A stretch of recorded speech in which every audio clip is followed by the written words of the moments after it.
Hello दोस्तों, study with concept के इस स्टडी प्लेटफॉर्म पर आप सभी का स्वागत है। तो हम लोग मैपिंग कर रहे थे, तो मैपिंग की श्रृंखला में आगे बढ़ते हुए आज हम देखेंगे 11वें नंबर से, क्योंकि 10 तक हमने कंप्लीट कर लिया है। यहाँ पर आप देख सकते हैं 10 तक बिल्कुल कंप्लीट हो चुका है। यदि आप लोगों ने पिछला वीडियो नहीं देखा है तो एक बार जाकर के देख लीजिए, क्योंकि ये आपके एग्ज़ाम की दृष्टि से मोस्ट इम्पॉर्टेंट है। क्योंकि यहाँ से कई सारे ऐसे स्थल हैं जो बार बार रिपीट होते हैं। मैंने आपको एग्जाम्पल के थ्रू भी समझाया है, तो प्लीज़ इसको हल्के में ना लें। और PYQ करना मतलब आपका 50% यहाँ से कवर होगा टोटल, ठीक है। बाकी जो बचेगा वो हम अलग अलग बुक से लेकर के पढ़ेंगे कि और कौन कौन से साइड्स हमारे छूट रहे हैं, ठीक है। तो 10 तक हो चुका था, अब हम 11वें नंबर पे आते हैं। जो हमारा 11वां नंबर है, इसमें पूछ रहा है कि एक मध्य पाषाणिक स्थल। तो अब यहाँ पर आप देखिए 11वां नंबर है कहाँ पे आपका, ये देखिए यहाँ पर है। और यहाँ पर कौन सा स्टेट है आपका, वो है आपका उत्तर प्रदेश। तो उत्तर प्रदेश में भी ये बात कर रहा है दमदमा का, ठीक है। तो यहाँ पर लिखते हैं हम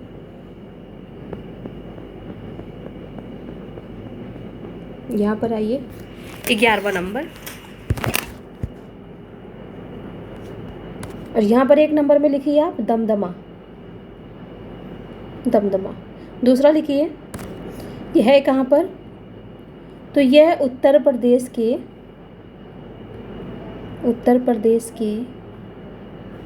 प्रतापगढ़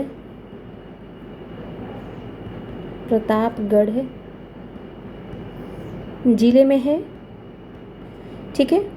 30 ही शब्द लिखने होते हैं इसमें, ठीक है। अब दूसरा लिखिए, यहाँ पर अंडरलाइन कीजिए और यहाँ पर कीजिए। अंडरलाइन मोस्ट इम्पॉर्टेंट है, चाहे आप कोई भी आंसर राइटिंग लिख रहे हो, वो चीज़ें आपको बताना है, क्योंकि जो एग्जामिनर होगा ना उसका नज़र यहीं जाएगा। एक तो आपने ये पहचान कर ली, दूसरा आपने ये बता दिया कि वो है कहाँ पे। बाकी इसकी विशेषताओं में आप कुछ भी लिखिए, ऐसा नहीं कि कुछ भी, मतलब उसी काल से संबंधित चीज़ों को आप यहाँ पर लिखिए, ठीक है। लेकिन मेन ये होता है आपका, ठीक है। तो अब आइए लिखिए इसमें तीसरा, यह एक मध्य पाषाणिक स्थल से संबंधित है। चौथा लिखिए, इस स्थान से 41 मानव समाधान मिले हैं।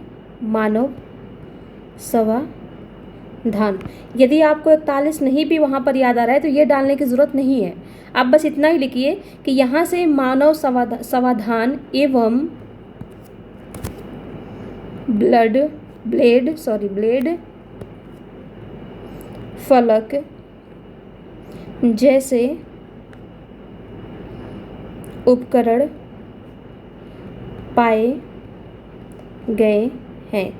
अब यहाँ पर यदि आपने इसकी विशेषता पढ़ी होगी मध्य पाषाण का, तो आपको पता होगा कि यहाँ पर हड्डियों के, पत्थरों के ये सब उपकरण पाए गए हैं, जिनमें ब्लेड होता था, आपका फलक होता था, क्वार्टजाइट के बने होते थे, चर्ट का बना होता था।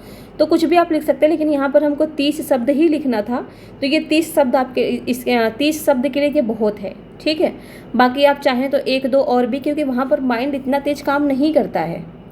एग्ज़ाम हॉल में जा कर के माइंड इतना तेज काम नहीं करता है। आपका माइंड तभी काम करेगा जब आप मेंस के हिसाब से तैयारी किए रहेंगे, ठीक है। एकदम से मतलब 1 मिनट भी नहीं लगेगा इसको लिखने में, मतलब पहचान करने में। यूँ ही तुरंत आप पहचान करके तुरंत यहाँ पर लिखेंगे और यहाँ पर फटाक से आप यहाँ पर बता देंगे कि हाँ ये चीज़ है, यहाँ पर ये चीज़ पाए गए हैं। और ये सारी चीज़ें आप में डेवलप होंगी हैबिट की वजह से। जब तक आप हैबिट को अपने डेली के उसमें नहीं लाएंगे, दैनिक जीवन में डेली नहीं वो करेंगे, नहीं कि आप 2 दिन पढ़ लिए फिर क्या कि अरे अब तो बहुत पढ़ लिया, 4 दिन रेस्ट करते हैं, तो फिर आप 0 पे आ जाते हैं। तो ये नहीं करना है। 5-5 मैं दे रही हूँ आपको डेली, लेकिन इसको डेली पढ़िए, कछुए के चाल से चलिए, ठीक है। एकदम से भागने की कोशिश मत कीजिए। अब आइए 12वें नंबर पे।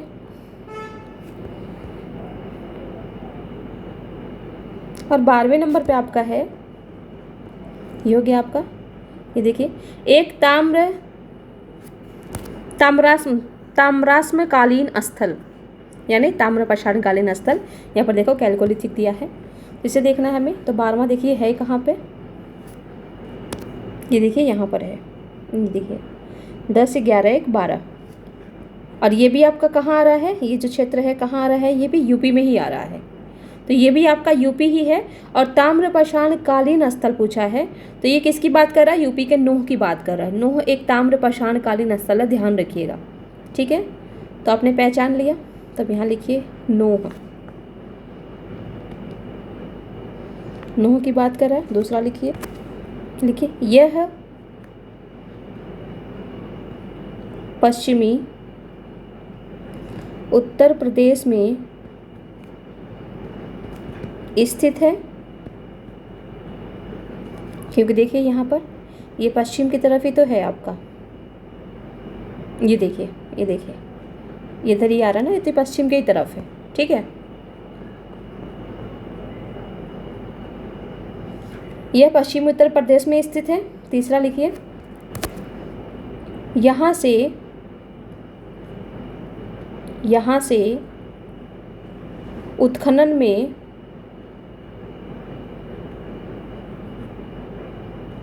में ताम्र निधियाँ एवं मृदभांड काफ़ी मात्रा में प्राप्त हुए हैं, या कह सकते हैं व्यापक स्तर पर प्राप्त हुए हैं। ठीक है, चौथा लिखिए, यहाँ से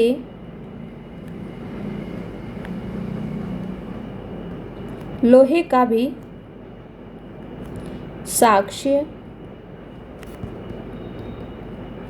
प्राप्त हुए हैं। ठीक है, जो अब इसमें आगे बढ़ा सकते हैं कि यहाँ से लोहे के साक्ष्य प्राप्त हुए हैं, अर्थात इसे लयुगीन संस्कृति से भी जोड़कर देखा जा सकता है। ये आप ऐड कर सकते हैं इसमें, लेकिन इतना काफ़ी है। अगर आप ऐड करना चाहते हैं तो जब नोट्स बनाएंगे ना, तो वहीं पर इसमें आप ऐड कर लीजिएगा थोड़ा सा। अब आइए 13वें नंबर पे, 13वां नंबर ये है आपका, एक प्रागैतिहासिक स्थल पूछ रहा है ये, प्रागैतिहासिक। तो देखिए मैप पे 13वां नंबर है कहाँ पे, ये यहाँ पर है। ठीक है, और ये कहाँ पर है, ये एमपी में है, और इसके बारे में मैंने आपको कई बार बताया है, ये रिपीटेड क्वेश्चन है। तो इसका आप कमेंट सेक्शन में कमेंट के माध्यम से बताएंगे कि किस स्थल की बात ये कर रहा है। ठीक है, क्योंकि इसके बारे में मैं आपको बहुत अच्छे तरीके से बता चुकी हूँ। अब आइए 14वें नंबर पे, 13वां हो गया, एक 14वां नंबर है, एक राजनीतिक एवं सांस्कृतिक केंद्र। तो देखिए कहाँ पर है 14 नंबर, ये रहा 10/14। ठीक है, और ये बात कर रहा है, यहाँ देखिए ये रहा, ये इधर है, ये इसका पूछा है। मैं मिटा देती हूँ, एक बार आपको क्लियर कर देती हूँ। जैसे देखिए ये है ना, तो ये इसका है, इसका, और ये इसका है, और ये इसका है। तो ये बात कर रहा है तक्षशिला का, किसका, तक्षशिला का। ठीक है, तो अब आइए 14 नंबर में लिखते हैं तक्षशिला के बारे में।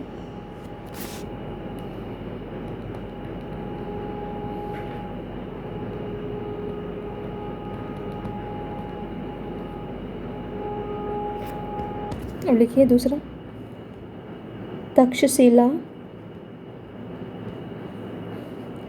प्राचीन गांधार की राजधानी के साथ शिक्षा का एक महान केंद्र था। अब देखिए मैंने यहाँ पर दोनों से जोड़ दिया, क्योंकि यहाँ पर यही तो पूछा है आपसे। ये देखिए, एक राजनीतिक एवं सांस्कृतिक केंद्र, तो राजनीतिक केंद्र के बारे में हमने बता दिया कि राजधानी था गांधारों का, और उसी में हमने ऐड कर दिया कि इसके साथ ही एक शिक्षा का महत्वपूर्ण केंद्र भी था।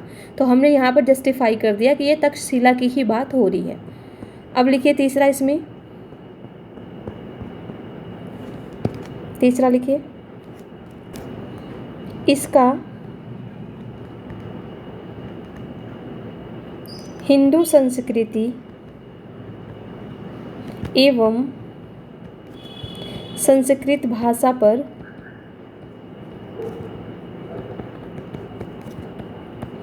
पर बहुत अधिक प्रभाव था। ये हो गया। चौथा लिख दीजिए। इसका उल्लेख, यदि आपने मेंस के हिसाब से पढ़ा होगा तो उसमें है, इसका उल्लेख पाणिनि की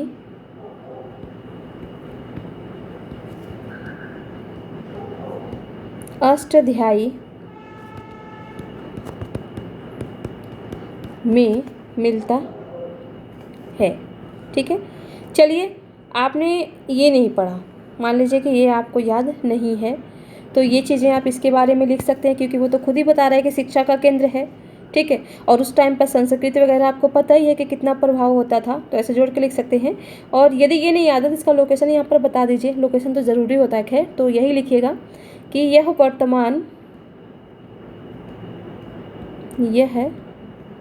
वर्तमान पाकिस्तान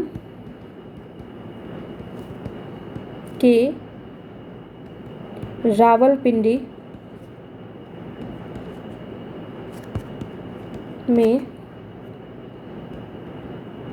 स्थित है। ये लिख सकते हैं कि यह वर्तमान पाकिस्तान के पंजाब प्रांत के रावलपिंडी में स्थित है।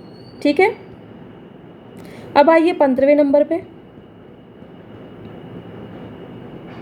ये हो गया हमारा। एक लुप्त पत्तन, यानी बंदरगाह की बात कर रहा है जो लुप्त हो चुका है। एक लुप्त पत्तन, तो सॉरी ये 16 है, ये हुआ हमारा 14, ये 15 है। ठीक है, एक प्राचीन राजधानी, या फिर से पूछ लिया आपसे प्राचीन राजधानी, ये नहीं हुआ है हमारा। ठीक है, एक प्राचीन राजधानी, तो देखिए कौन सा है आपका 15वां नंबर, 10, 5, 15। तो ये देखिए यहीं पर है, ये इसके ऊपर ही है। और यहाँ पर लोकेशन कौन सा है, कश्मीर है, कश्मीर है। ठीक है, और कश्मीर में किसकी बात कर रहा है, कनिष्कपुर की, कनिष्कपुर की। ठीक है, कनिष्कपुर एक लुप्त प्राय एक प्राचीन राजधानी है कनिष्कपुर। ठीक है, तब इसके बारे में लिखते हैं 15। ठीक है, लिख लीजिएगा जरूर इसको, है ना। 15 बताइए, कनिष्कपुर की बात कर रहा है, कनिष्कपुर। दूसरा लिखिए, यह है वर्तमान कश्मीर में स्थित है। तीसरा लिखिए, अब इसके बारे में मैंने आपको पहले बताई हूँ, मैं ये भी पूछ चुका है, इसके बारे में मैं आपको पहले ही बता चुकी हूँ कि इसको किसने बसाया था, तो कनिष्क ने बसाया था। ये सारी चीज़ें मैंने आपको अच्छे तरीके से बता रखा है। तो लिखिए, इसे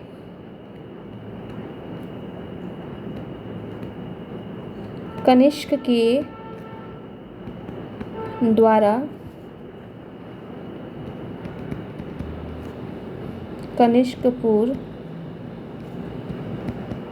नाम से नामक कर दीजिए, कनिष्कपुर नामक, कनिष्क के द्वारा कनिष्कपुर नामक नगर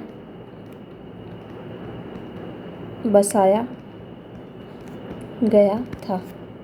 सेंटेंस सही नहीं बैठ रहा है। कुषाण शासक कनिष्क के द्वारा कनिष्कपुर नामक नगर बसाया गया था। ठीक है, तीसरा हो गया आपका। चौथा, अगर आपने पीढ़ी के हिसाब से भी पढ़ा होगा तो भी आप कह सकते हैं यहाँ पर कि कनिष्क के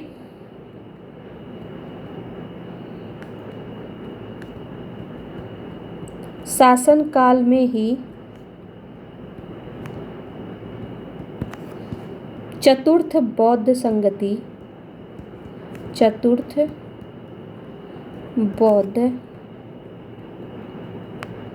संगति का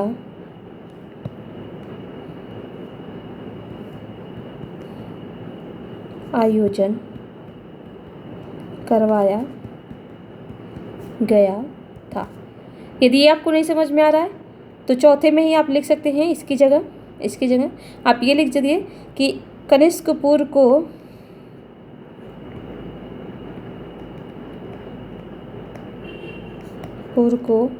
कनिष्क ने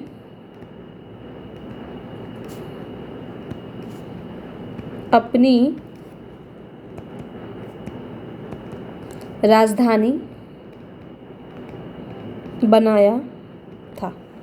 ये हो गया आपका टोटल, ठीक है। ये आपको यदि नहीं याद है तो क्योंकि आपको पता ही है कि कश्मीर के कुंडल ग्राम में कनिष्क के द्वारा ये चतुर्थ बौद्ध संगति का आयोजन किया गया था, ठीक है। प्रथम किसके द्वारा हुआ था? वो काला अशोक के द्वारा हुआ था, नहीं सॉरी, प्रथम अजातशत्रु के द्वारा हुआ था। फर्स्ट जो था वो अजातशत्रु के द्वारा करवाया गया था, ठीक है। सेकेंड जो था वो काला अशोक ने करवाया था, काला अशोका ने करवाया था। थर्ड जो था वो अशोक ने करवाया था, और जो फोर्थ जो था वो कनिष्क ने करवाया था, कनिष्क ने। और ये कहाँ कहाँ पर हुआ था? तो ये हुआ था आपका राजगृह में, राजगीर, ठीक है, या राजगृह भी कह सकते हैं इसे, राजगृह में। दूसरा कहाँ हुआ था? वैशाली में, वैशाली। तीसरा कहाँ हुआ था? पाटलिपुत्र में। और चौथा हुआ था कश्मीर में, कश्मीर में। तो ये बौद्ध संगतियाँ हैं, तो यहाँ से भी एक आप पॉइंट्स बना सकते थे। तो इस तरीके से हमने 15 तक देख लिया। नेक्स्ट वीडियो में हमारा ये 2014 भी कंप्लीट हो जाएगा। और यदि आप ये छोटे छोटे जो ये 5-5 पॉइंट्स जो लिखे जा रहे हैं ना, अगर आपने अच्छे से तैयार कर लिया तो मैपिंग करना बहुत टफ नहीं है, और मैपिंग में आप बहुत ही कम समय में बहुत ही बेहतर तरीके से नंबर अपना ला सकते हैं। क्योंकि एक आंसर राइटिंग करने में उतना नंबर आपका नहीं आएगा जितना ये छोटे छोटे पॉइंट्स देने में आपके नंबर आ जाएंगे। और इसे छोड़ना नहीं है, क्योंकि आपको भी पता है कि ये कंपल्सरी होता है, ठीक है। तो इसी के साथ इस वीडियो को यहीं समाप्त करते हैं। आप सभी को हमारे साथ बने रहने के लिए बहुत बहुत धन्यवाद।